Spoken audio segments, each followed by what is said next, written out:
Do you see that in other places? And, does it seem to you to be misguided in a sense? I think, Jason, you just said saving jobs from 10 or 20 years ago. Yeah, I think what we've been talking about is this sort of fundamental and economic foundation for this phenomenon of populism. I think how it manifests itself both culturally and politically is in symbols. So there's the symbol of the coal plant. There's a symbol of the wall with Mexico.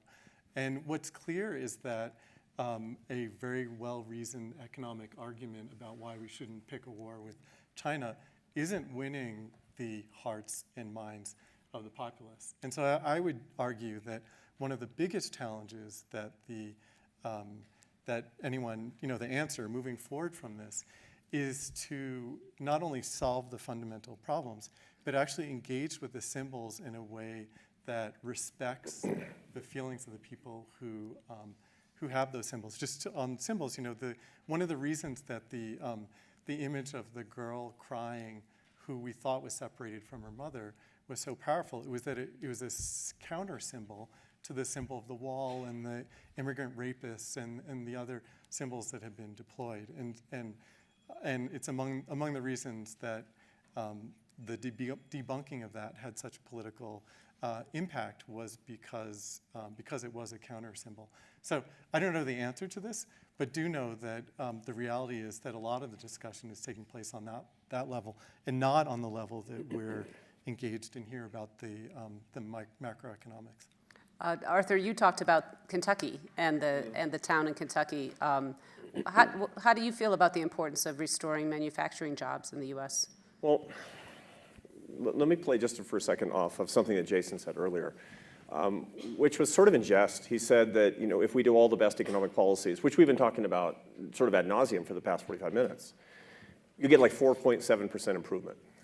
Now, it's easy for us to be nihilistic about it because we're a bunch of policy wonks. I run a think tank in Washington, and so this is what we talk about all day. So we talk about it around the lunch table, right? But Kevin is starting to take us down a path. I think it's really more important, actually. When I was finishing my PhD, a guy who was sitting in on my doctoral dissertation defense wound up being the great mentor of my life, a man named James Q. Wilson. And he, when I was an assistant professor, he would review my work, and he wrote the foreword to my first book, and he sat on the board of AEI. Really great man, maybe the greatest political scientist of the past 75 years.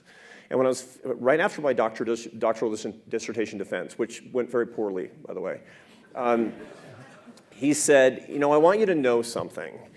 I want you to remember something. He said, the policies that you're now becoming an expert in affect people at no more than the 5% extrinsic margin of their lives. That's what Jason was saying too. And I said, oh my God, I just got a PhD in this. Now you tell me, man.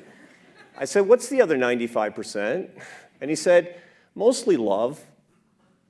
So this is ultimately what we're talking about in a country that's racked by a political phenomenon that we now label as populism. We're being told continuously that people who disagree with us, people in our country who disagree with us, are stupid and evil. You read about it from your favorite columnist in the paper I write for. I hope not me. We are seeing this from our politicians, and I don't care if you're on the left or the right, you're seeing this over and over and over again. And this is not a civility problem. This is not a discourse problem. My friends, this is a love problem. This is compassion, and this is empathy.